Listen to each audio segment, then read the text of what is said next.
Fövqəladə Hallar Nazirliyinin Dövlət Yanğın Nəzarəti Xidməti səlahiyyətləri daxilində ölkə ərazisində yanğın təhlükəsizliyinin təmin edilməsi məqsədi ilə zəruri tədbirlərin görülməsini davam etdirir. Bu çərçivədə Dövlət Yanğın Nəzarəti Xidməti tərəfindən Şamaxı şəhərində yerləşən Şamo Şadlıq evində keçirilən yoxlama zamanı yanğın təhlükəsizliyi sahəsində çoxsaylı nöqsanların mövcud olduğu, həmin nöqsanların insan həyatı və ya sağlamlığına, ətraf mühitə və dövlətin əmlak maraqlarına birbaşa təhlükə yaratdığı müəyyən edilib.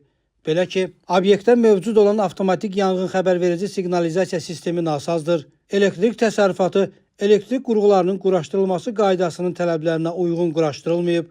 O cümlədən elektrik naqilləri yanar materialların üzəri ilə çəkilib, elektrik təsərrüfatına profilaktik baxış keçirilərək kabel və naqillərin izolyasiyasının gərginliyə qarşı müqaviməti ölçülməyib. Obyekt yanğın su hovuzu, od söndürən balon və daxili yanğın kranları ilə təmin olunmayıb. Təxliyə çıxışlarının qapılarının otaqlardan çıxışa doğru sərbəst açılması təmin olunmayıb. Obyektin daşınmaz əmlakı icbari sığortalar haqqında Azərbaycan Respublikasının qanununa uyğun olaraq sığorta edilməyib. Beləliklə, mövcud vəziyyət onu göstərir ki, obyektin istismarının davam etdirilməsi nəticəsində orada hər an baş verə biləcək yanğın qısa müddətdə genişlənərək faciəni qaçılmaz edəcək.